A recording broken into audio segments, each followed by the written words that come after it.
You are watching Active India channel. नई सोच नया जोश।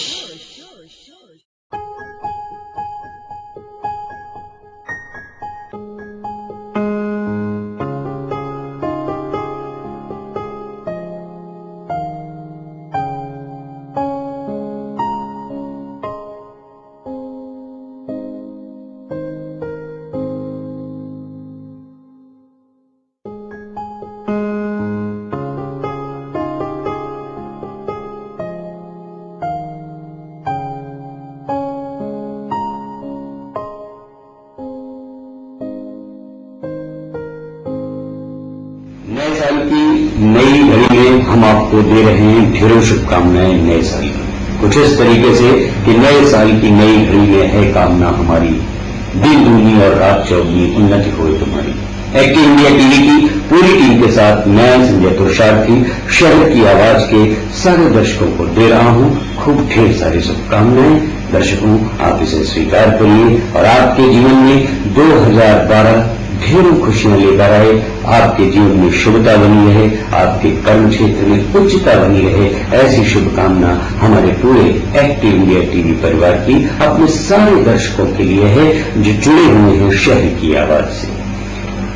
दोस्तों, एक और बात हमें आपसे करनी है, वो ये कि हर सुबह नीले आकाश में सूर्य उगता है और बांटता है पात्र और अपात्र दोनों को बेहद बेइंतहा सौंदर्य, भरता है उनमें ऊर्जा और एक नई संचेतना। नदियों का बल खाना, संगम के पावन जल में साइबेरियन कबूतरों का आना और पर्यटन का आनंद उठाने के लिए साधु संत और श्रद्धालुओं का गंगा के तट पर आना भगवान को भी बड़ा ही मनभावन लगता है। बड़ा गर्व होता है हमें कि ऐसा मनभावन आनंद किसी और के पास नहीं, सिर्फ इलाहाबाद के पास है, जिसका नाम है संगम।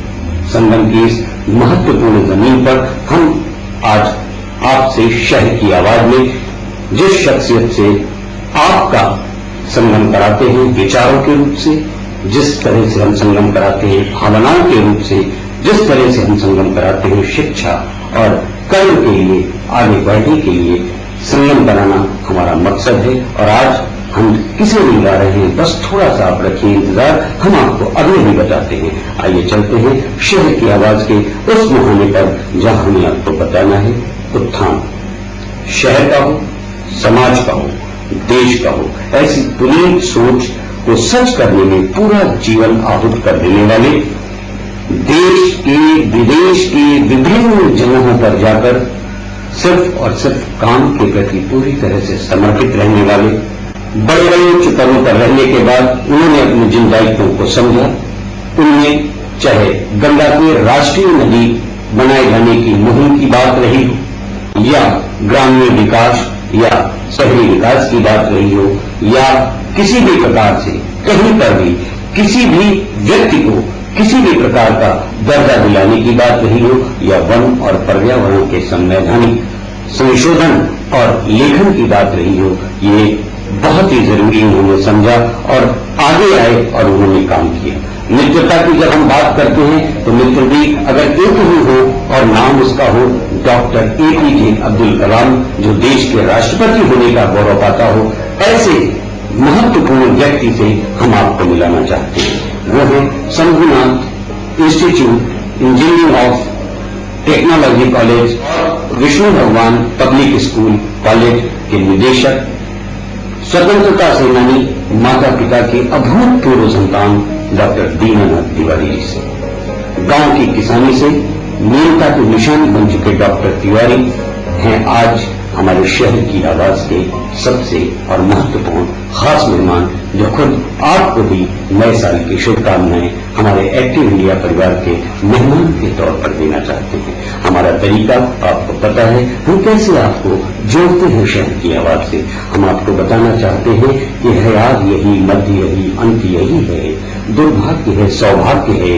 आवाज शहर की जरूरी है आज इसलिए, अनमोल बहुत है, सुनिए जरा ध्यान से ये आवाज शहर की। डॉक्टर तिवारी जी, आपका एक्टिव इंडिया के इस शहर की आवाज प्रोग्राम में हम बहुत तहे दिल से अपनी पूरी टीम के साथ बहुत बहुत स्वागत करते हैं, बहुत बहुत बहुत धन्यवाद। मैं नव वर्ष की आपको शुभकामनाएं देता हूँ। जी जी जी।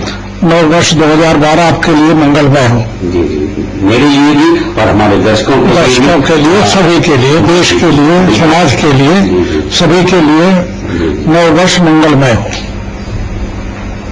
सर, हम चाहते हैं कि सबसे पहले आप हमारे दर्शकों को अपनी शिक्षा, अपने जन्म और अम्मा बाबूजी के बारे में थोड़ा सा बताइए, ताकि दर्शक सीधे जोड़ने की कोशिश करें। ये बहुत पारिवारिक सा और बहुत अपना सा सवाल है आपसे हमारा। मेरी जहां तक मेरी माताजी और पिताजी का संबंध है, दोनों स्वतंत्रता संग्राम से नामी थी। जी जी जी। और जब मैं बहुत छोटा था तो अधिक समय वो जेल में रहे। जी। इसलिए लोगों ने ये सलाह दी, क्योंकि ब्रिटिश पुलिस बहुत ही सख्त थी, यहाँ तक कि बुर्का पार्टी तक उठा ले जाती थी, तो सलाह ये दी गई कि उनको गांधी आश्रम भेज दिया जाए। तो मैं उस समय अहमदाबाद गांधी आश्रम गया। उसके बाद फिर थोड़ा सा बड़ा हुआ तो वर्धा आ गया, क्योंकि गांधी जी भी वहां से वर्धा आ गए थे और वर्धा के बाद वो दिल्ली चले गए। तो इस तरह से लालन पालन हमारा करीब करीब कभी गांधी आश्रम में, कभी यहाँ, जब जेल से बाहर तो यहाँ, इस तरह से हुआ। लेकिन ये कि एक बात अच्छी हुई कि इस तरह से हमें हर तरह के संस्कार मिले, हर प्रकार की संस्कृति में पलने का, बढ़ने का और संस्कार पाने का एक सुअवसर मिला।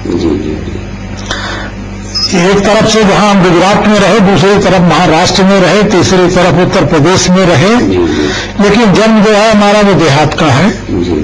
इसलिए हम ये चाहते हैं कि देहात और शहर दोनों का समन्वित विकास हो। कोई अंतर नहीं है देहात और शहर में। अंतर अगर है तो वो सिर्फ इतना है कि एक विकसित है, दूसरा विकसित होने के कगार पर है। और आगे चल करके जैसा कि विश्व में हुआ है कि निश्चित रूप से शहर की सारी सुविधाएं देहात को भी प्राप्त होनी अनिवार्य होंगी, इसमें कोई शक नहीं है। जहां तक मिट्टी का सवाल है, जल का सवाल है, सूरज का और रोशनी का सवाल है, हवा का सवाल है, प्राणवायु का प्रश्न है, ये तो सबको अनिवार्य रूप से मिलना चाहिए, चाहे वो देहात में हो चाहे शहर में हो। लेकिन एक आर्थिक विकास इस प्रकार का होना चाहिए कि जो जहां पर है उसको रोजगार का साधन मिल सके, बीमारी, बेकारी, बेरोजगारी, इनसे लड़ने का उनको एक बल मिल सके। ऐसा प्रयास शुरू में था, जो कि बाद में, क्योंकि गांव अपने आप अपने में ही संतुष्ट थे, सारी चीजें जो उनकी आवश्यक थी वो वहां मिल जाती थी। जैविक खेती पर पहले जोर था, ये केमिकल फर्टिलाइजर पर ज्यादा जोर नहीं था। लोग इस बात पर ज्यादा जोर दे रहे थे कि किस तरह से अच्छा भोजन दिया जाए लोगों को। तो देहात वाले शहर को अच्छा भोजन देते थे, शहर वाले उनको शिक्षा और दूसरी चीजें उपलब्ध कराते थे। बिल्कुल ठीक बात है सर। मैं आपने जैसा कि बताया कि देहात से जुड़ा हुआ हूँ, गांव से जुड़ा हुआ हूँ। गांव की मिट्टी से जुड़े होने के सिलसिले में एक बहुत अच्छा सी बात दिमाग में आती है कि आपने ग्रामीण विकास पर भी बहुत काम किया है, शहरी विकास पर भी आपने बहुत काम किया है। कौन कौन से वो मूलभूत कार्य हैं, उसमें से कुछ एक हमारे दर्शकों को अगर बताएं तो अच्छा होगा। जब मैं योजना आयोग का सदस्य था तो मुझे एक बड़ा अच्छा मौका लगा कि योजना आयोग में ये समझ नहीं थी कि शहर शहर है, देहात देहात है, ऐसी धारणा थी। हमारे कहना था कि शहर और देहात एक दूसरे के पूरक हैं। बिल्कुल ठीक है। और पूरक होने में जो कमी देहात में है वो उपलब्ध करा दी जाए, ताकि पूरक होने के नाते शहर को जो चाहिए वो उपलब्ध करा सकें। बिल्कुल ठीक है। 4-5 चीजें मैं यहाँ बताना चाहूंगा जिनका कि मतलब मैंने वो किया। पहले सड़कें बनती थी, लेकिन मिट्टी डाल दी जाती थी, और वो मिट्टी उसके बाद कहाँ चली गई कुछ पता नहीं लगता था। तो हमने ये जो प्रधानमंत्री सड़क योजना चालू की, उस समय हालांकि नाम मैं अटल जी का देना चाहता था, लेकिन उन्होंने कहा कि मुझे नाम में विश्वास नहीं है, मैं ये चाहता हूं कि ये काम हो। तो ये जो कनेक्टिविटी, वही आज आप गांव से गांव, अंतराल के क्षेत्रों में भी जहां भी जाइए वहां सड़क आज मिल रही है प्रधानमंत्री सड़क योजना के द्वारा, और पक्की सड़कें बन रही हैं, कोई उसमें गड़बड़ी नहीं। खर्चा उतना जितना पहले होता था उसी खर्चे से हमने किया। एक जो एक दो सुधार किया हमने। सुधार ये किया कि जितनी पक्की सड़कें शहरों में बननी है या जितनी पक्की सड़कें देहातों में बननी है, तो जो पेट्रोल का सेस था वो सिर्फ हमने 50 पैसे का रखा, और उस 50 पैसे से 6000 करोड़ आए। तो आप देख रहे हैं कि पूरे देश में एक कनेक्टिविटी आ गई, देश में एक सुधार आ गया। दूसरा स्वास्थ्य की बात थी कि स्वास्थ्य तो सब कुछ देहात में था, लेकिन उसको बिगाड़ दिया गया ये कह करके कि जो कुछ है हमारा वो बेकार है, जो कुछ मॉडर्न सिस्टम है, एलोपैथी है, वही सब कुछ है। तो हमने एक प्रचार प्रसार राष्ट्रीय स्तर पर किया कि अगर आपको अच्छी दवा चाहिए तो अच्छी से अच्छी दवा आपको भोजन से प्राप्त हो सकती है। जड़ी बूटियां जितनी हैं वो बड़ी शक्तिशाली हैं, और सुखद बात यह है कि आज भी एलोपैथी जिसको आप कहते हो तो उसमें भी 50% दवाएं इन्हीं पौधों से आ रही हैं। ये जो जड़ी बूटियां हैं इन्हीं से उनको प्राप्त हो रही हैं।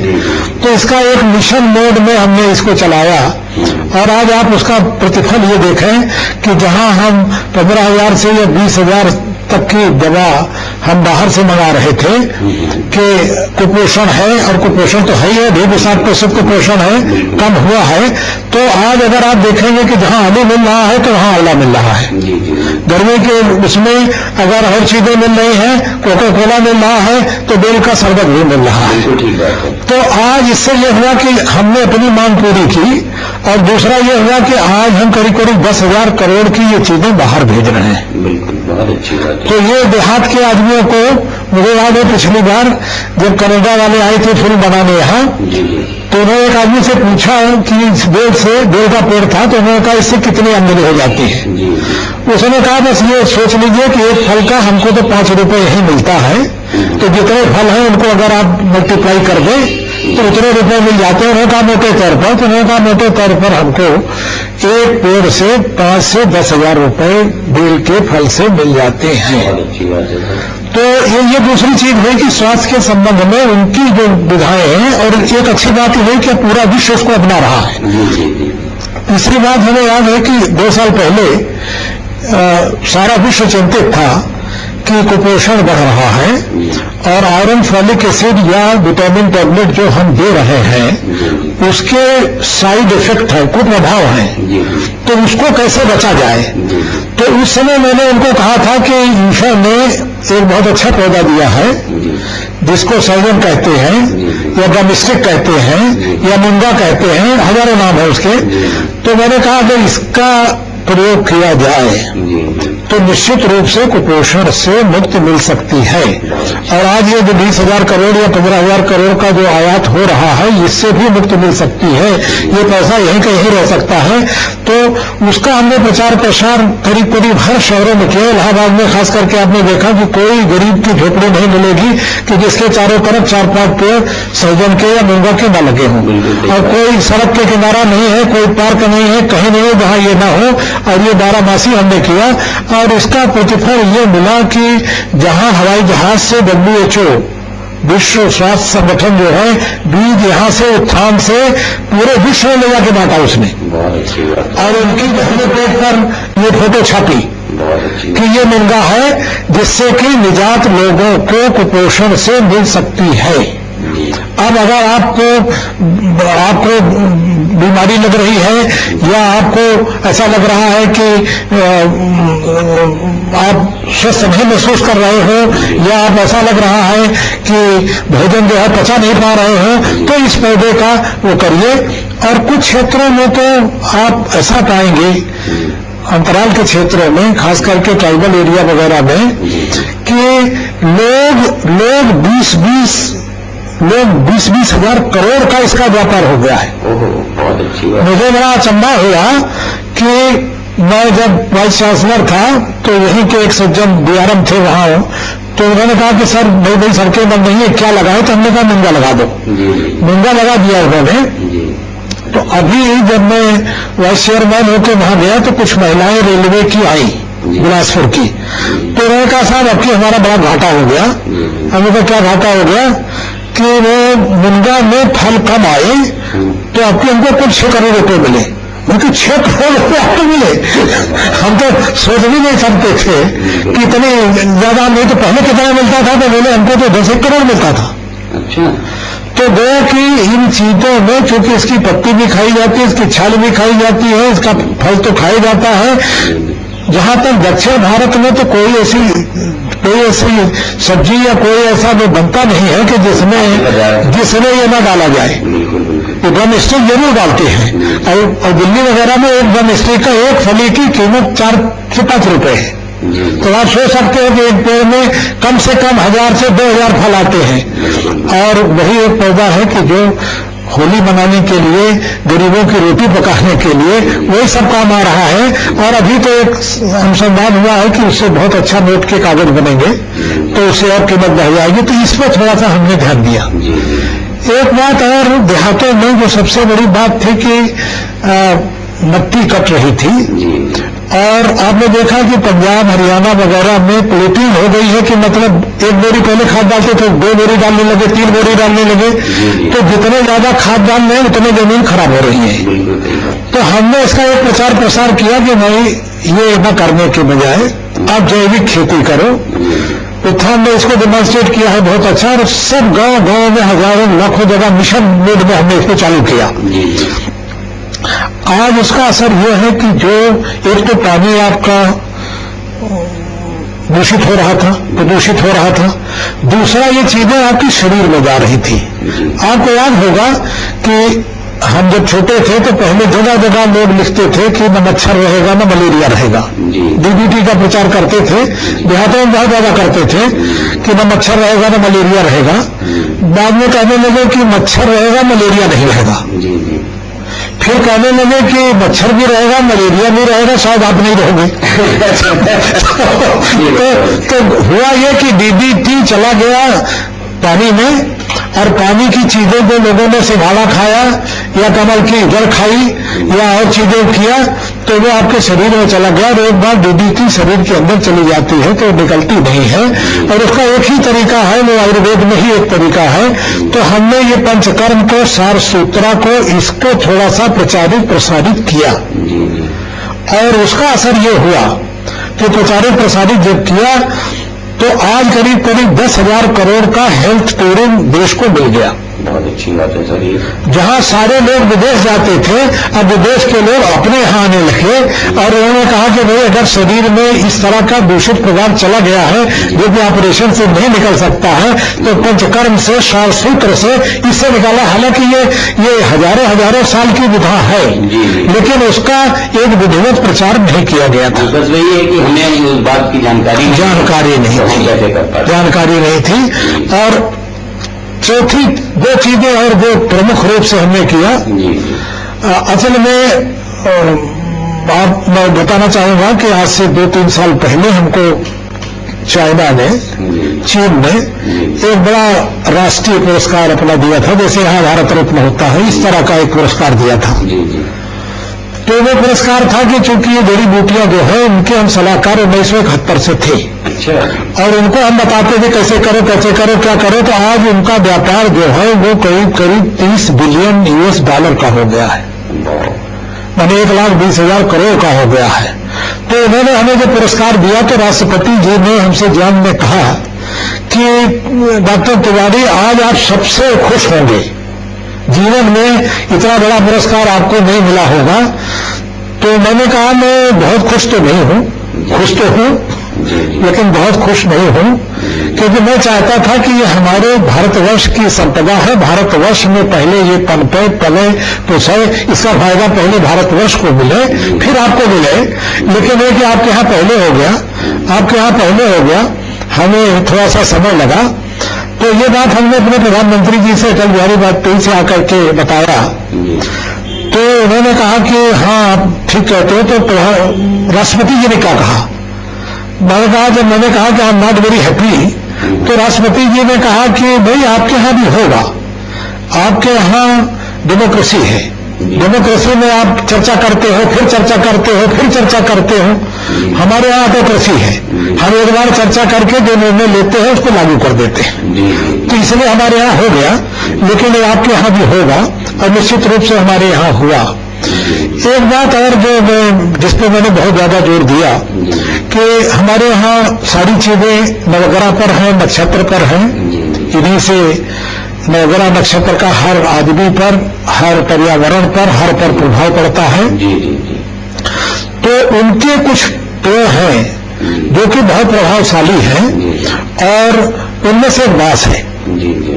बांस के बारे में हर जगह वेदों में, पुराणों में, हर जगह, इवन कुरान में, इवन बाइबल में, हर जगह बात की गई है।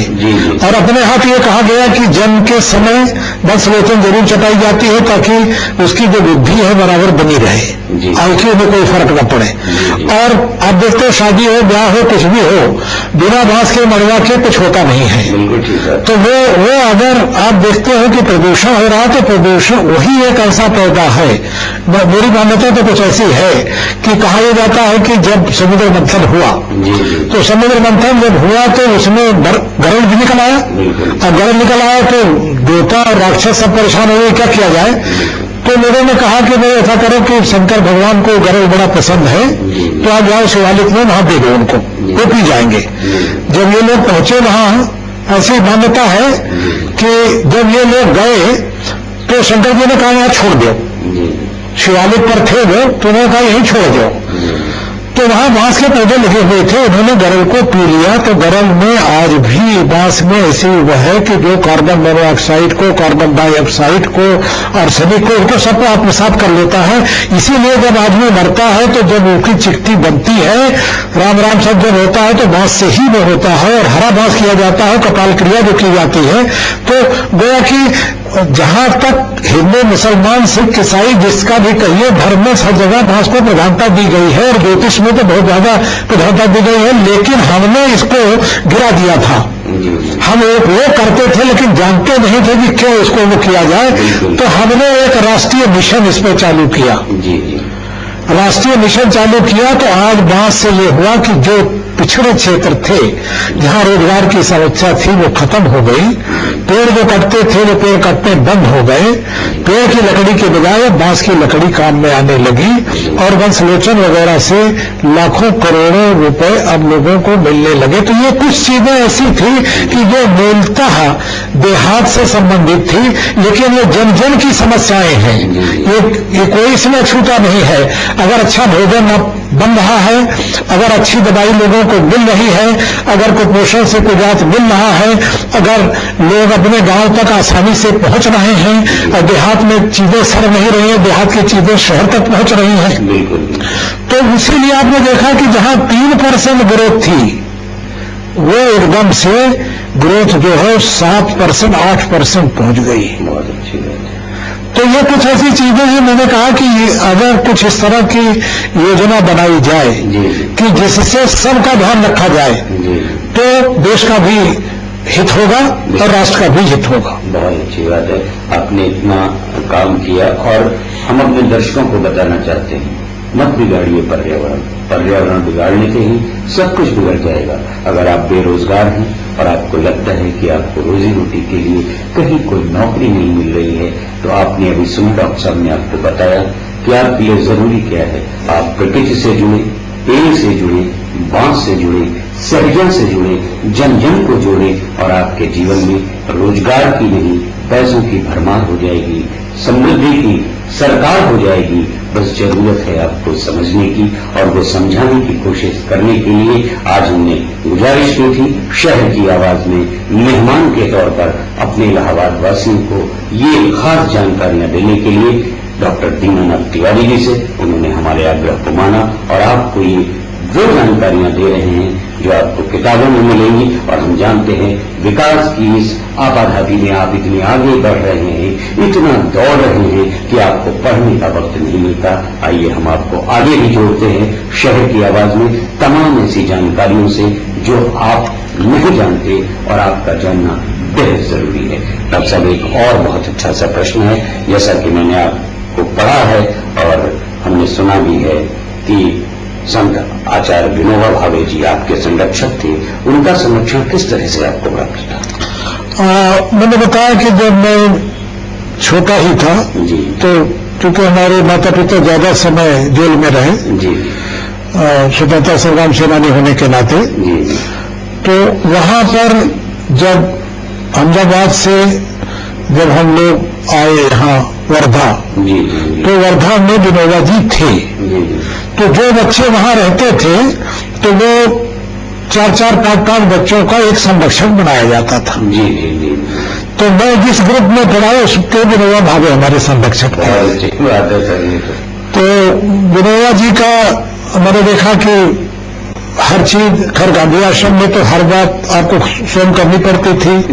सुबह आपको उठना पड़ता था, बर्तन वगैरह सब आपको स्वयं अपना करना पड़ता था। हर चीजों में कोई किसी के ऊपर परावलंबन का प्रश्न नहीं है, वहां तो स्वावलंबन ही की बात बताई जाती है और समय देते वाली बात बताई जाती है कि श्रम ही सबसे बड़ा है, श्रम से बड़ी कोई चीज है नहीं है। तो उस नाते मैं भोला भाई देसाई, गांधी जी, विनोबा भावे जी, इनके सबके संपर्क में आया। लेकिन ये कि ये संपर्क 3-4 साल का ही था, क्योंकि जब देश को आजादी मिली तो फिर तो उसके बाद अपने लोग वहां से मतलब अपनी अपनी जगहों पर आ गए। तो लेकिन यह कि एक मौका मिला हमको उनके साथ काम करने का और उनकी अटूट श्रद्धा, उनके अटूट प्रेम था हमारे ऊपर कि जब भी मैं पत्र लिखता था तो उसका बराबर जवाब देते, जब तक जिंदा रहे तब तक वो बराबर जवाब देते रहे, पूछते रहे, वो भी चिट्ठी लिखते रहे। कोई अगर उनको कोई चीज मिली तो वो बराबर दिखते थे कि इस पर जरा ध्यान दो, इसको जरा देखो। तो एक सही रूप में संरक्षक थे, मतलब वो। मुझे लगता है शत शत नमन करना चाहिए मेरी ओर से भी और पूरे इलाहाबाद की इस शहर की आवाज से जुड़े दर्शकों की ओर से भी विनोबा भावे जी को कि ऐसे महान गुरु के शिष्य के रूप में, प्रसाद के रूप में आप हमें मिले। हमारा सौभाग्य है कि हम आपसे बात कर पा रहे हैं और हमारे शहर की आवाज के दर्शकों का सौभाग्य है कि वो आपको सुन पा रहे हैं। इसी क्रम में एक बहुत अच्छी सी बात अपने दर्शकों तक आपके हवाले से और पहुंचाना है, और वो ये कि सर आपने कर्म के क्षेत्र में तो जो किया है वो मील का पत्थर साबित हो चुका है। लेखन के क्षेत्र में भी आपने करीब 65-70 किताबें लिखी हैं। हमारी युवा पीढ़ी जो है वो ऐसी कौन सी महत्वपूर्ण पुस्तक आप युवाओं को बताना चाहेंगे जिसे वो पढ़ें, मार्गदर्शन उन्हें मिले और वो अपने जीवन को एक दिशा दे सके। इनके जीवन में आचार्य विनोबा भावे नहीं है, लेकिन हमारा सौभाग्य है कि हमारे पास डॉक्टर दीनानाथ तिवारी हैं। युवाओं को आप क्या संदेश देना चाहते हैं अपनी पुस्तकों के माध्यम से? पुस्तकों में विशेष रूप से मैं कहना चाहूंगा, महात्मा गांधी जी से जब भी बात होती थी, खैर मैंने कहा कि बहुत छोटा था, लेकिन बात में हमेशा बात आती थी कि वनों के बारे में लोग बात तो बहुत करते हैं, जी जी, लेकिन वनों के बारे में जानते बहुत कम है। जी जी जी, और वनों के बारे में साहित्य भी बिखरा हुआ है। बिल्कुल बिल्कुल। एक जगह साहित्य नहीं है, क्योंकि साहित्य तो बहुत बनाया गया, पुराण बहुत लिखे गए और भी चीजें काफी की गई, लेकिन वो गायब हो गई। तो एक जगह पर कहीं ऐसी बात नहीं आई। तो विनोबा जी ने भी हमसे कहा था कि नहीं, अगर तुम्हें मौका मिले तो तुम वनों पर एक अच्छी सी किताब लिखना। बहुत अच्छी बात। और मुझे एक मौका मिला तो मैंने एक पुस्तक लिखी, वनों का मनमोहक संसार। बहुत अच्छी बात। और मुझे बड़ी खुशी है कि ये करीब 20 या 22 भाषाओं में इसका अनुवाद हुआ। बहुत अच्छी बात। वो चाइनीज में हुआ, स्पेनिश में हुआ, फ्रेंच में हुआ।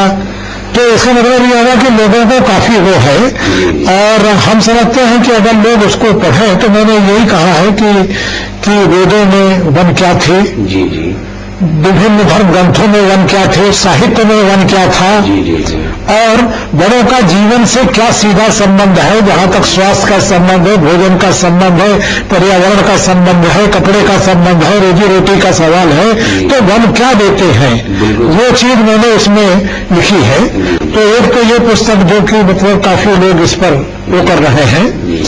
और मैं ये कह रहा था कि ऊर्जा की कमी भीषण है, और ऊर्जा स्वच्छ ऊर्जा चाहिए, और ऊर्जा सबको अपने घर में चाहिए। बिल्कुल ठीक है। आज सर्दी लग रही है हमको, तो हमें अगर ऊर्जा नहीं मिलती है, न बिजली मिले, न पानी मिले, न धूप मिले, तो फिर जरा जीवन दिक्कत में हो जाता है। तो इस पर मैंने ये किताब लिखी है बायोफ्यूल पर कि कैसे ऊर्जा के संकट को दूर किया जा सकता है। जी जी। और जैसे मैंने बताया कि बायोफ्यूल की इतनी मांग है किताब की कि 5 संस्करण छपे, 5 खत्म हो गए। और मैंने बताया कि कम से कम 15 या 20 भाषाओं में उसका अनुवाद हुआ। तो आप सोच सकते हैं कि कितना लोग ऊर्जा के बारे में है। तो ये और तीसरी चीज जो हमेशा मानी गई कि भाई गंगा हमारी माता है। जहां तक भारतवर्ष की अस्मिता का सवाल है वो गंगा से जुड़ा हुआ है। तो गंगा पर एक किताब मैंने लिखी है और मैंने ये लिखा कि गंगा कहां से चली, कैसे आई, इसका क्या महात्म्य था। और मैंने मूल रूप से ये कहा कि इसमें कोई धर्म अधर्म की बात नहीं है। आपको जान के चलना होगा, श्रोतों को जान के चलना होगा कि गंगा का पानी अकबर भी पीता था। और तुगलक खानदान पूरा का पूरा उसके लिए तुगलकाबाद तक गंगा में जाता था। तो मतलब और जहाजों में अंग्रेजों ने जैसे पानी भरा, यहाँ हुगली से पानी भरा, तो वो 2 महीने तक चलते रहे जहाज पर और पानी खराब नहीं हुआ। तो वो कि गंगा का अपना एक महात्मा है। तो वो एक किताब हमने लिखी और उस पर काफी ज्यादा प्रचार प्रसार किया गया। और आपको ध्यान करके चलना होगा कि जब ये अल्कम प्राइज ऑफ सस्टेनेबिलिटी शुरू हुई तो पहली प्राइज हमको मिली $1 मिलियन की, करीब 5 करोड़ की। तो इतना पसंद किया उन्होंने, किसी से पूछा नहीं उन्होंने, वो किताब देखा उन्होंने और वो सीधे यहाँ उत्तर आ गए। और ये देखा उन्होंने, कहा मैंने आपको दिया, अब इसमें और कोई पूछना नहीं है। क्या बात है। तो ये कुछ चीजें ऐसी हैं कि जो हम श्रोताओं को बताना चाहेंगे कि ये अपने से मूलभूत से जुड़ी हुई है। उसी के बाद हमें थोड़ा सा चस्का लगा कि भाई गंगा प्रदूषित हो रही है, गंगा के प्रदूषण से मुक्त करना चाहिए। और मुक्त करने के बाद फिर हमने और छोटे छोटे कुछ फिल्म्स वगैरह छोटे बनाए, कुछ वो किया, प्रचार प्रसार किया, फिर कुछ धर्मा प्रदर्शन भी किया। और उसका प्रतिफल ये मिला कि आज गंगा राष्ट्रीय नदी के रूप में घोषित हो गई है। लेकिन अभी सब कुछ नहीं है, क्योंकि कहा यह गया कि 2020 तक गंगा को हम निर्मल धारा ला देंगे, स्वच्छ बना देंगे।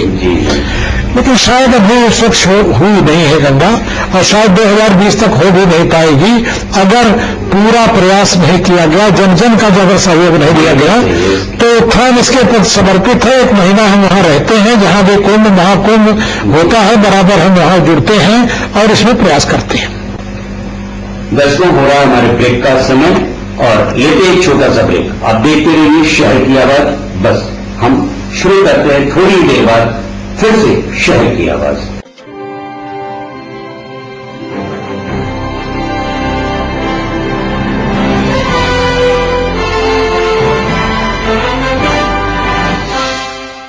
You are watching Active India channel, नई सोच नया जोश। ब्रेक के बाद एक बार फिर आप सभी का स्वागत है शहर की आवाज में। गंगा पर बोल रहे थे डॉक्टर दीनानाथ तिवारी। गंगा कहीं न कहीं हताश है, गंगा कहीं न कहीं परेशान है, और गंगा की इस हालत पर कुछ ही लोग परेशान और हताश हैं। लेकिन गंगा जी के माध्यम से इस धरती को हमेशा फलीभूत करती रही है। उनके मन में जो पीड़ा है वो पीड़ा इस तरह से इलाहाबाद शहर के ही विख्यात रचनाकार कैलाश गौतम ने कहा था कि गंगा में गंदगी अगर इंसान करेगा तो फैसला जुल्म का भगवान करेगा। गंगा में गंदगी अगर इंसान करेगा तो फैसला जुल्म का भगवान करेगा। हिंदू ईसाई सिख मुसलमान है गंगा, इस देश की आन बान शान और पहचान है गंगा। चाहे तो पल में मेघ दे मिट्टी के घरों दे, पर चाहती इस देश का कल्याण है गंगा। गंगा के सपूतों उठो, गंगा को बचाओ, कलयुग में कुछ दिन की बस मेहमान है गंगा। इतना कुछ उन्होंने सोच लिया था और उन्होंने लिखा। डॉक्टर साहब ने आपको बताया गंगा के प्रति जन जन को आगे आना होगा, तब शायद गंगा अपनी उस वास्तविकता से हमें फिर फलीभूत कर पाएगी जिसके लिए वो धरा पर आई है। इसी क्रम में सर एक और बहुत अच्छा सा मेरे मन में सवाल उठता है कि आपने लगभग 100 देशों की यात्राएं की हैं, 100 देशों के रहन सहन, खान पान, बोलचाल, भाषा सबको आपने देखा है। इन सब के बीच में अपना भारत आपको किस क्षेत्र में सबसे समृद्धशाली दिखता है? भारतवर्ष का जहाँ तक संस्कार का प्रश्न है, जी जी, जहाँ तक स्वच्छता सफाई का प्रश्न है, जी, तो उसमें निश्चित रूप से ये सबसे अग्रणी है। बहुत अच्छी बात है, क्योंकि लोग ये लोगों के मन में है कि नदी को गंदा न किया जाए, जी जी जी, भोजन करने के पहले हाथ धो लिया जाए, बिल्कुल, भोजन करने के बाद भी अच्छी तरह स्वच्छता से किया जाए। जी जी जी, तो ये चीजें अनूठी हैं। बिल्कुल, जैसे जूता न पहन के खाते समय वो न किया जाए, तो ये तमाम चीजें हैं जो कि संस्कार के मामले में हैं। और मेरा ख्याल है कि उसका सीधा संबंध स्वच्छता से और सीधा संबंध स्वास्थ्य से है। लेकिन चूंकि संस्कार में वो बात आ गई है, तो इसलिए निश्चित रूप से दूसरे देशों से ही अच्छी है। बहुत अच्छी बात है। सर, एक ये प्रश्न मैं अपनी जानकारी के लिए भी चाहता हूं कि उत्तर के तौर पे आपसे मिले और हमारे दर्शकों को भी मिले। ये TCFI क्या है, ये हम जानना चाहते हैं और अपने दर्शकों को भी बताना चाहते हैं कि ये किस मंत्रालय द्वारा संचालित होता है और इसकी कार्य पद्धति क्या है।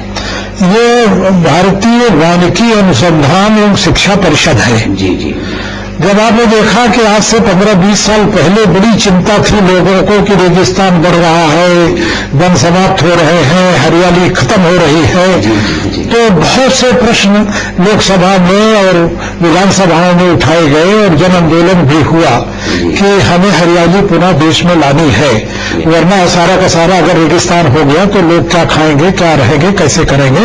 तो उस समय तो कृषि मंत्रालय था, लेकिन बाद में वन और पर्यावरण और वन मंत्रालय बनाया गया। तो उसके अंदर एक स्वायत्त सेवी संस्था है, ये मतलब ऑटोनॉमस संस्था है, ये भारतीय वानिकी अनुसंधान और शिक्षा परिषद। तो ये शिक्षा में भी काम करती है और वानिकी के जहाँ तक शोध में काम करती है, प्रचार प्रसार में काम करती है, और पूरे देश में ही नहीं, देश में और विश्व में भी इसका बड़ा नाम है। और मुझे ये सौभाग्य हुआ कि मैंने ही इसको बनाया और मैं ही इसका पहला महानिदेशक था। बहुत अच्छी बात है। सुना अपने दर्शकों, सर ने इतनी बड़ी बड़ी संस्थाओं का प्रतिनिधित्व किया है, नेतृत्व किया है और देश में तमाम लोग आपसे फलीभूत हो रहे हैं और देश को दिशा देने की कोशिश कर रहे हैं। सर, आपने कोई केंद्रीय विश्वविद्यालय या कह लीजिए सेंट्रल यूनिवर्सिटी की भी स्थापना की है और आप उसके संस्थापक कुलपति भी रहे हैं, वो कौन सी यूनिवर्सिटी? जी हाँ, ये प्रश्न उठा था बिलासपुर में, छत्तीसगढ़ जिसको कहते हैं। जी जी, तो छत्तीसगढ़ का सरगुजा वगैरह क्षेत्र बहुत पिछड़ा हुआ है और जहाँ तक उच्च शिक्षा का सवाल है, वहाँ उच्च शिक्षा का कोई साधन नहीं था और उच्च शिक्षा नाम मात्र की थी, 1% से भी कम थी। जी जी, तो उस समय मुझे मौका लगा तो मैंने गुरु घासीदास केंद्रीय विश्वविद्यालय बिलासपुर में स्थापित किया। और सबसे बड़ी बात यह थी कि जो विषय कहीं नहीं थे उन विषयों को मैंने वहां दिया, जो कि वहां के सामयिक विषय थे, जो कि आदिवासियों से, पिछड़े क्षेत्रों से, ग्रामीण क्षेत्रों से, वहां खनन क्षेत्र वगैरह ज्यादा हो रहा था, उनसे जुड़े हुए चीजों को मैंने वहां लाया। कि जैसे माइनिंग वहां इतनी ज्यादा है, जितने मिनरल्स है सब कुछ है, माने डायमंड भी है, सोना भी है, चांदी भी है, लोहा भी है, कोयला भी है, सब कुछ है, लेकिन माइनिंग की कोई पढ़ाई नहीं थी। तो मैंने वहां माइनिंग की पढ़ाई शुरू कराई। पानी का कोई साधन नहीं था पानी के, तो कई विषय ऐसे हैं जो कि अब तो बहुत से विश्वविद्यालय में आ रहे हैं, लेकिन वो एक पहला विश्वविद्यालय है जो केंद्रीय विश्वविद्यालय बाद में बना और उसका मुझे सौभाग्य मिला पहला कुलपति बनने का। और सबसे बड़ी बात यह हुई कि उस विश्वविद्यालय वो एक ऐसा विश्वविद्यालय है कि जो पूरे देश में जहां तक क्षेत्रफल का सवाल है वो तीसरे नंबर पर है। मतलब बनारस हिंदू यूनिवर्सिटी के बाद उसी का क्षेत्रफल आता है। और जो मूल बात है कि हर चीज वहां करके दिखाई जा रही है। जो हमको वर्धा में करके दिखाई गई थी, वो विश्वविद्यालय वहां करके लोगों को दिखा रहा है कि भाई खेती कैसे करना चाहिए, जैविक खेती कैसे करनी चाहिए, पानी का संरक्षण कैसे करना चाहिए। वो सब चीजें सूर्य से अगर वायु का वो करना है, ऊर्जा का ग्रहण करना है, सौर ऊर्जा का वो करना, तो सारी चीजें वहां करके बताई जा रही है। ये एक अच्छी बात है। ये बहुत अच्छी बात है। और सर मैं तो ये कह सकता हूँ पूरे शहरवासियों के सूत्रधार के रूप में, प्रतिनिधि के रूप में, कि सर अपने आप में आपने शिक्षा को जो विकास का दायरा दिया है, विकास का जो आपने मानक खड़ा किया है, वो अपने आप में काबिल तारीफ है। और हम लोगों को कहीं ना कहीं इसकी प्रेरणा मिल रही है, हमारे दर्शकों को भी प्रेरणा मिल रही है। वो आप जैसा बनना चाहेंगे, हम भी आप जैसा बनना चाहेंगे। समाज में शिक्षा का विकास करना मुझे लगता है सबसे ज्यादा जरूरी है। हम शिक्षित होंगे तो हमारा समाज कभी भी भटकने नहीं पाएगा। सर इन सारी बातों के बीच में एक बात और दिमाग में पहुंचती है और मुझे लगता है मैं पूछूं, सर जब आप IFS हुए तो आपका कैडर कौन सा था? उत्तर प्रदेश, मध्य प्रदेश, गुजरात, क्या था सर? जी, कैडर तो मुझे मध्य प्रदेश मिला था। जी जी, मेरा कैडर मध्य प्रदेश का था। लेकिन एक ही मौका हमें काम करने का देश विदेश में सब जगह मिला। जी जी जी, और करीब करीब 15-16 विभागों में मैंने काम किया। जी जी, गृह मंत्रालय में भी मैं रहा, पूरी उनका भी पहला डायरेक्टर था। तो कई विभागों में मुझे काम करने का मौका मिला। लेकिन मध्य प्रदेश का कैडर इसलिए भी मैं भी चाहता था कि मध्य प्रदेश मिले, क्योंकि मध्य प्रदेश में सबसे अधिक वन है और सबसे अधिक आदिवासी हैं, वनवासी हैं। तो कुछ हमारे वो जो पिछड़ा मतलब दिमाग में था कि कैसे पिछड़ों को आगे लाया जाए, कैसे विकास किया जाए, तो वो एक मौका मुझे लगा। अच्छा सर, मैंने एक चीज देखी है कि मध्य प्रदेश में जो IFS के अधिकारी गए, एक तो आप अपने आप में प्रतीक के तौर पे हमारे दर्शकों तक हैं, हमने देखा है सर, और काफी लोगों को मैंने जाना भी है कि जो IFS के वहां के अधिकारी हैं वो विकास के प्रति भी बहुत सोचते हैं, आदिवासियों के प्रति भी सोचते हैं, अपने विभाग के प्रति भी सोचते हैं। नहीं, उनका एक दृष्टिकोण होता है कि वो जो भी करें बेहतर करें और पूरी दुनिया उन्हें जाने और उनके काम को पहचाने। एक आप कहते हैं, ऐसे तमाम लोग हैं। इसी क्रम में सर एक बहुत अच्छी सी बात आती है कि ये वर्ल्ड एग्रो क्या चीज है? हमारे दर्शकों को अगर ये बता पाए कि ये विश्व में कहाँ स्थापित है और इसकी क्या कार्य पद्धति है? हाँ, ये विश्व वानिकी संस्थान इसको कहते हैं, वर्ल्ड एग्रो फॉरेस्ट्री सेंटर। जी जी, ये CGIAR का है। CGIAR एक ऐसा संस्थान है जो कि यूनाइटेड नेशन संयुक्त राष्ट्र संगठन का संस्थान है। और उसका उद्देश्य ये था कि किस तरह से हम लोगों को भूख से, गरीबी से और चीजों से छुटकारा दिलाएं। जी जी जी, देश से इसके कई संस्थान हैं, लेकिन ये कि विश्व वानिकी संस्थान एक ऐसा संस्थान है कि जो ये बताता है कि किस तरह से हम अन्न के उत्पादन को अच्छी तरह बढ़ा सकते हैं और उसके साथ साथ जो और दूसरी चीजें हैं, जैसे जड़ी बूटियों का उत्पादन कैसे कर सकते हैं, फलों का उत्पादन कैसे कर सकते हैं, लकड़ी का कैसे उत्पादन कर सकते हैं, ये सारी चीजें करते हैं हम। उससे फायदा ये है कि 2-3 चीजें, कुछ पेड़ हैं, जैसे जहां तक पर्यावरण में तो नाइट्रोजन है खूब, नाइट्रोजन की कमी नहीं है, लेकिन अभी क्या कर रहे हैं कि बाहर से या फैक्ट्री में उसको बना रहे हैं। फैक्ट्री में बनाने के बजाय कई ऐसे पेड़ हैं जिनको फर्टिलाइजर ट्री कहते हैं या नाइट्रोजन फिक्सिंग ट्री कहते हैं, कि जो नाइट्रोजन को हवा से लेकर के जमीन में डाल देते हैं। इसी तरह से फॉडर ट्रीज हैं जो कि चारा उपलब्ध करा के साल भर हरा चारा देते हैं। इसी तरह से फल वाले वृक्ष हैं, इसी तरह लकड़ी वाले वृक्ष हैं। और असली बात यह है कि जब खेती को चाहिए, जब जैसे मान लीजिए गेहूं की फसल आ रही है, तो जब लाइट चाहिए तो उसमें पत्ती नहीं रहती, और जब लाइट नहीं चाहिए तो उसमें पत्ती आ जाती है। तो एग्रो फॉरेस्ट्री में सबसे बड़ी बात यह है कि ये फर्टिलाइजर ट्री इतना खाद दे देते हैं कि आपको खाद डालने की जरूरत नहीं है, ना आपको खरीदने की जरूरत है। इसी तरह इतना फाइबर दे देते हैं कि जानवर को खिलाने के लिए पूरा हो जाएगा। और भी दिक्कत यह है कि करीब 3 बिलियन हेक्टेयर जो है एरिया, जो कि करीब 40 से 50% एरिया है जो कि जा रहा है चारा उत्पादन करने में। 25% में तो चारा हम सीधा सीधा उगा रहे हैं जानवरों को खिलाने के लिए। तो ये एक दूसरी विधा है कि आपको चारा न उगाना पड़े। चारा आपको खेत के मेड़ पर आपने पेड़ लगा दिए, उससे आपका खेत भी उपजाऊ हो गया, चारा भी मिल गया, लकड़ी भी मिल गई। तो ये एग्रो फॉरेस्ट्री है। तो उसी का ये संस्थान है, पूरे विश्व में ये काम करता है कि कैसे वानिकी, विश्व वानिकी का प्रचार होना चाहिए। इसको कृषि वानिकी कहते हैं। तो मैं उसका बोर्ड ऑफ ट्रस्टी का वो था और नॉमिनेशन कमेटी का चेयरमैन था। सर इसी में ये नैरोबी में है, नैरोबी में, मुझे कीनिया में। जी, मुझे आपके उत्थान संस्थान के शंभुनाथ इंस्टीट्यूट तक भी जाने का इत्तेफाक मिला है जी। और मैंने वहां आपके द्वारा दिशा निर्देशित होने के बाद देखा है कि लोगों ने बहुत ज्यादा जेट्रोफा कैक्टस का पेड़ लगाया, जो बायोडीजल पेड़ है, जिससे लोगों को काफी आने वाले समय में लाभ मिलेगा। आपने भी बताया, काफी लोग जानते भी हैं, लेकिन आम किसान को जो इससे फायदा मिलेगा वो इसके प्रति बहुत सशंकित रहता है। कुछ लोग कहते हैं ये डूब जाएगा, कुछ लोग कहते हैं ये फलेगा नहीं, अरे 6-6 साल तक नहीं निकलता। इन सारी बातों के बाद आपने एक बहुत अच्छी बात बताई, बांस पर की जाने वाली खेती, बांस के प्रति जागरूक होना। तो सर इसी में जो अंतर्राष्ट्रीय बंबू मिशन है, जिसके आप चेयरमैन भी थे, ये कैसा मिशन है और इसकी क्या खासियत है? हाँ, ये ऐसा था, अगर आप याद करें आज से 7-8 साल पहले जी सुप्रीम कोर्ट ने एक जजमेंट दिया था। जी जी। उसने ये कहा था कि पेड़ नहीं कटेंगे जब तक योजना बन न जाए और योजना अनुमोदित न हो जाए। जी जी जी। तो ये एक समस्या तत्कालिक हो गई कि कोई आदमी बिना लकड़ी के, बिना जलाऊ लकड़ी के, बिना दरवाजे के, बिना खिड़की के, बिना कुर्सी के, बिना मेज के, बिना कागज के तो रह नहीं सकता है। और सुप्रीम कोर्ट ने ऑर्डर पास कर दिया कि भाई आप कोई पेड़ कटेगा नहीं, तो सारे कारखाने बंद हो गए। तो उस समय मैंने कहा कि अच्छा एक इसका निदान है कि लकड़ी के बजाय बांस का प्रयोग किया जाए।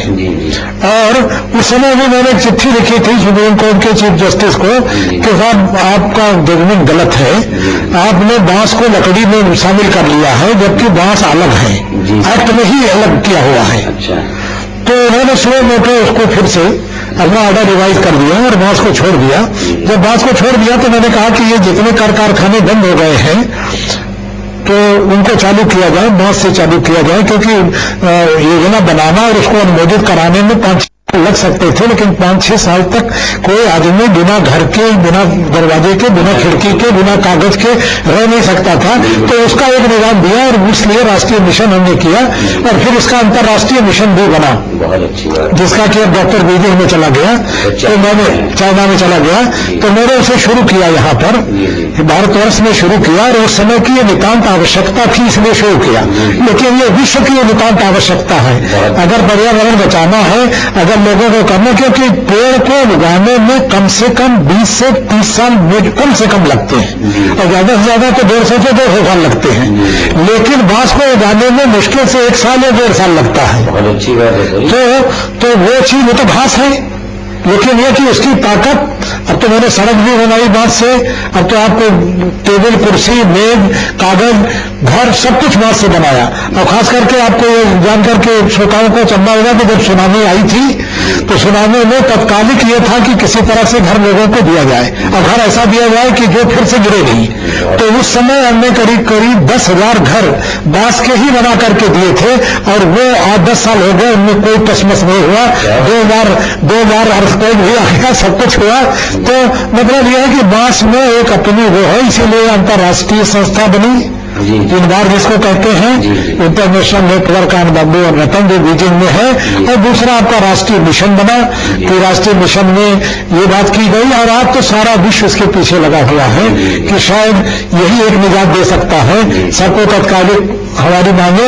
एक बात जो है खास हम चाहेंगे कि बांस से खाने का पदार्थ बहुत अच्छा मिलता है। हमने बांस का खाया है, लगता है दर्शकों ने भी दर्शकों ने सिर्फ उत्तराखंड की इन्होंने खाली अचार खाया होगा, लेकिन अब हम कहते हैं कि आप सब्जी इसकी खाइए। नॉर्थ ईस्ट में देखिए तो सारी सब्जी आपको इसी की मिलेगी। अच्छा। हाँ, जैसे जैसे आप सूप बनाते हैं तो इसका सूप बहुत बढ़िया बनता है। अच्छा। इसका बहुत अच्छा चावल के साथ थोड़ा सा इसको मिला के बना लीजिए, इतनी अच्छा बनती है सब्जी, इतना अच्छा भोजन बनता है और बड़ा बड़ा पौष्टिक है। ये एक खास बात है। सुना दर्शकों, आपने अगर टूट रही है आपकी आस तो आइए और जुड़ जाइए और अपने आसपास लगाने लगिए बांस की खेती और फिर हो जाइए मालामाल। जरूरी सिर्फ इतना है कि आप इसे सिर्फ एक प्रोग्राम और एक जानकारी समझकर सुनिए और फिर भूल जाइए। इसकी नहीं है जरूरत, इसकी है आप इसे अमल में लाइए और अपनी जिंदगी को, अपने आसपास के माहौल को, अपने आप को आप संभालिए और बेहतर बनाइए। इसी क्रम में सर, आपने इलाहाबाद जैसे महत्वपूर्ण शहर में इतना कुछ किया, यहां के होकर पूरे देश दुनिया में आपने नाम किया। आपकी दो बड़ी बड़ी संस्थाएं हैं शिक्षा से संबंधित, शिक्षण संस्थाओं में लोग सिर्फ एक फॉर्मेलिटी करते हैं, लेकिन आपका कॉलेज अपने आप में अव्वल रहता है, वहां के बच्चे देश दुनिया में नाम कर रहे हैं। ये गुणवत्ता और श्रेष्ठता आप कैसे बनाए रखते हैं जबकि आप वहां प्रायः रह भी नहीं पाते? ये कैसे संभव करता है? देखिए, उत्थान का नाम ही ऐसा है जी। कहा यह गया कि वह पथ क्या पथिक कुशलता क्या, जिस पथ में विखरे शूल न हो, और नाविक की धैर्य परीक्षा क्या, जब धाराएं प्रतिकूल न हो। जी जी। वो जो क्षेत्र है जहां उत्थान है, जहां संस्थाएं हैं, वो आज से बहुत साल पहले विनोबा जी को 92 में जमीन मिली थी जी। और पंडित जवाहरलाल नेहरू उस समय प्रधानमंत्री थे, तो उन्होंने लोगों को वो जमीन बांटी थी। 2 एकड़ से लेकर के 3 एकड़ तक प्रति परिवार दिया था। जो कि लैंडलेस है या जो लैंड वाले थे तो उनको 1 एकड़ या 2 एकड़ दिया गया। लेकिन ये करीब करीब 3 लाख हेक्टेयर जमीन बेकार पड़ी हुई थी, क्योंकि सोडिक सॉइल थी, जो उसका पीएच था, क्षारीयता बहुत ज्यादा थी, तो उसमें कुछ वो उगा नहीं पाए थे।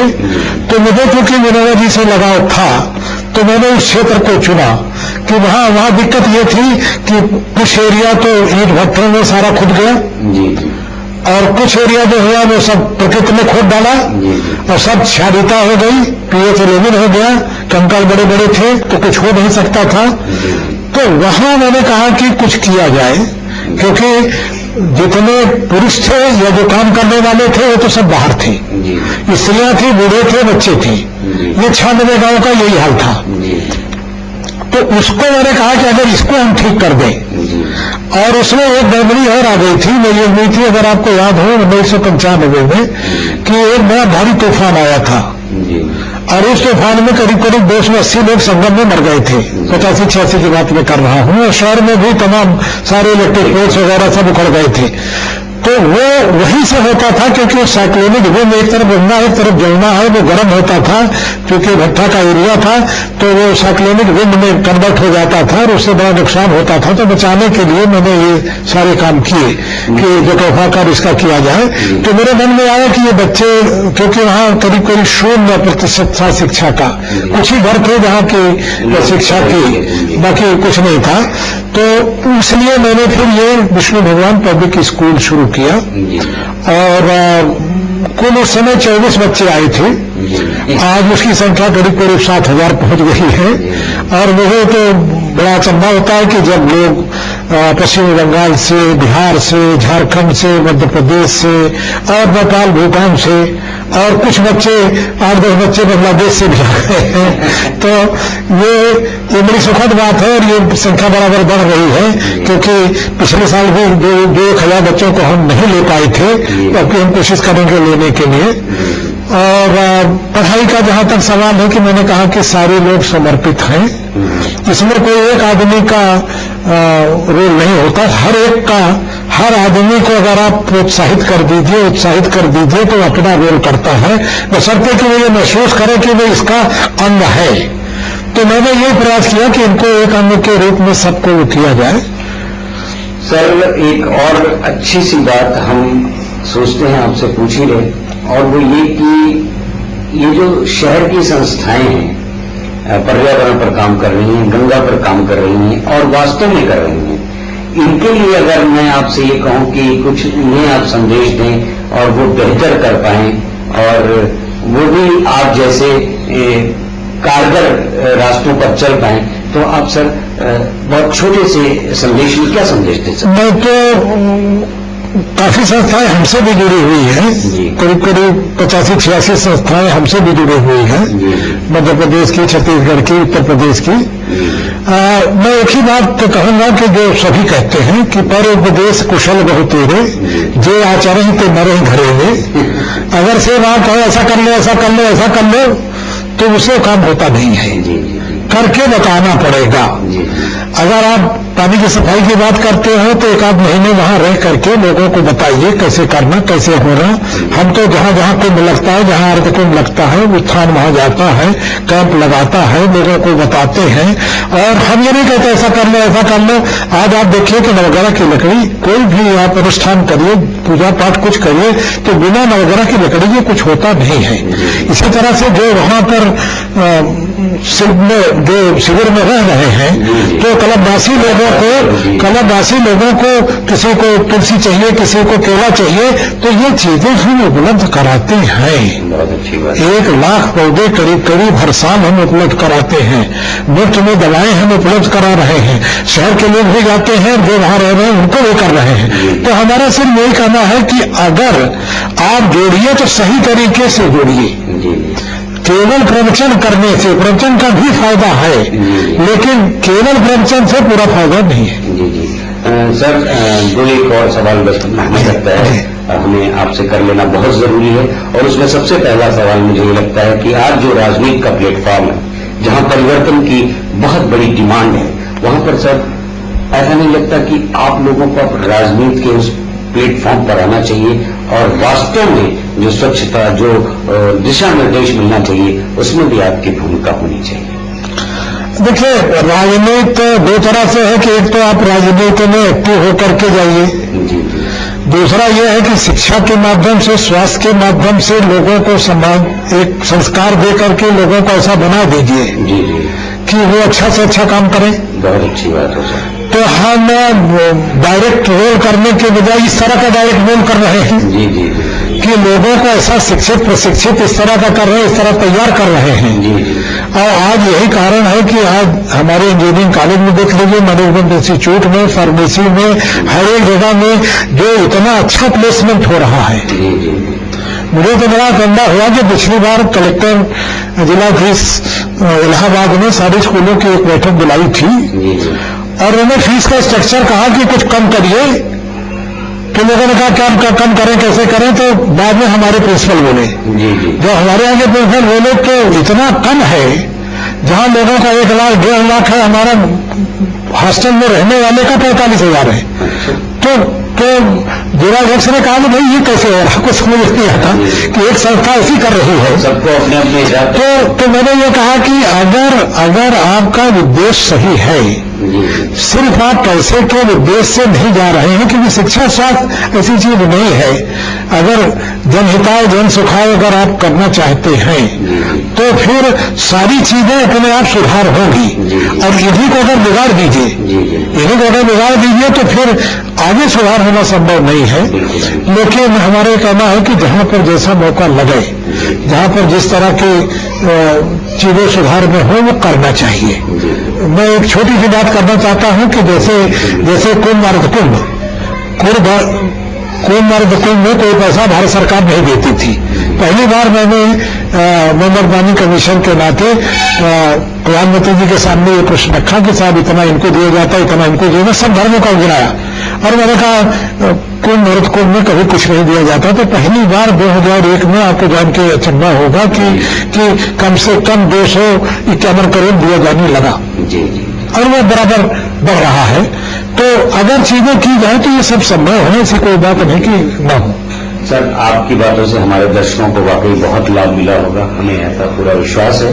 और इसी क्रम में एक और छोटा सा अपने लिए ये जान लेना जरूरी है कि शहर की आवाज के मेहमान बनकर हमारे शहर की जनता से जुड़कर आप कैसा महसूस कर रहे हैं, और हमारी एक्टिव इंडिया टीम जो आप से शहर को जोड़ रही है, शहर से आपको जोड़ना चाहती है। ऐसे में आप एक्टिव इंडिया टीवी के लिए अगर कुछ कहना चाहें तो क्या आशीर्वाद देंगे?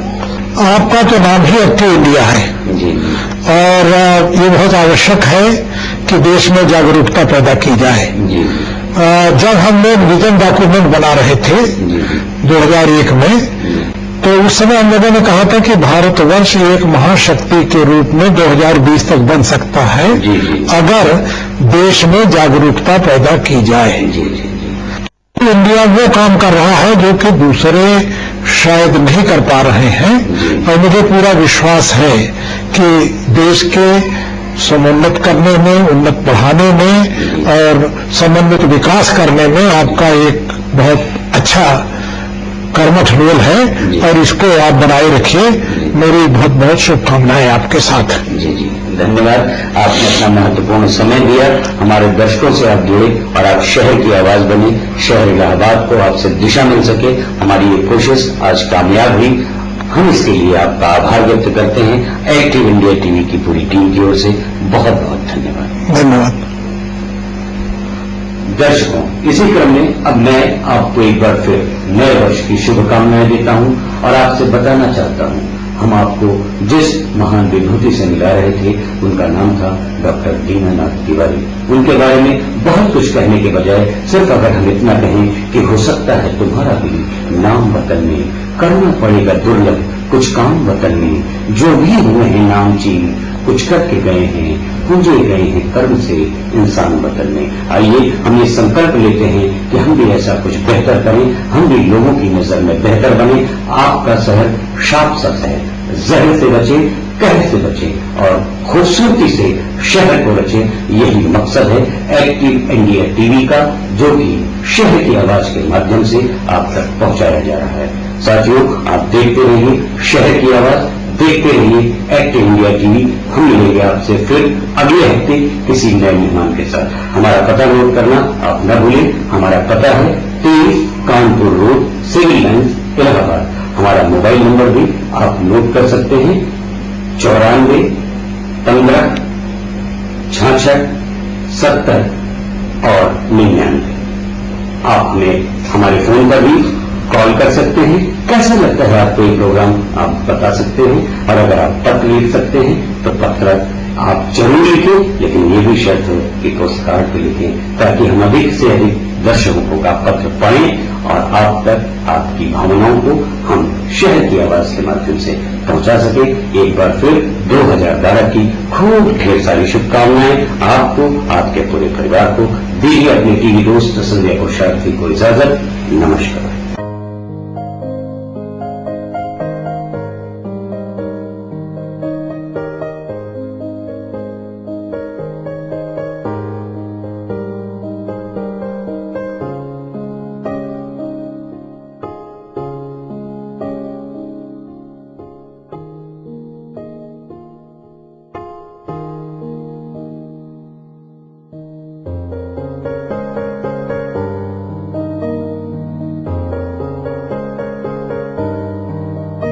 का है जो अपने वर्ल्ड एग्रो फॉरेस्ट्री की बात कर रहे थे, वहां का है ये अफ्रीका का, और ये बांस से बना हुआ है जो आदमी आप दिख रहे हैं। देखिए पता नहीं लगता कि बांस का होगा। ये गणेश जी जो है वो भी एक लकड़ी का है, चंदन की। तो स्वामी विवेकानंद का है, वो आसाम का है। अगलोचा एक लकड़ी होती है जो कि बहुत अच्छा कोई विषय आप दे सकते हैं। और उधर बस्तर की तमाम बस्तर के आदिवासियों का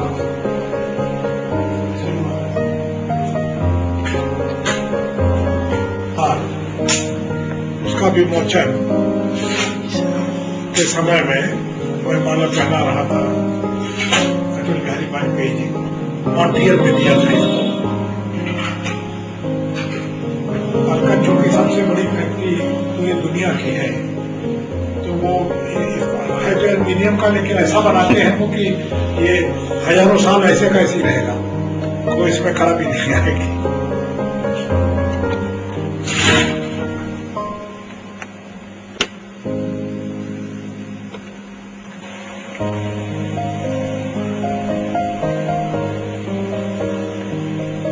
इसरो ने जब पहली बार लॉन्च करके वो किया था तो उसका है दिखाया उन्होंने एक नटराज की मूर्ति है। अफ्रीकन लोग टिम्बर का ही लकड़ी का ही बनाते हैं तो सामने में होता उसमें जो पोस्टिंग पहली पोस्टिंग वहां हुई थी तो उसका है। जी बस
एक्टिव इंडिया चैनल, नई सोच नया जोश।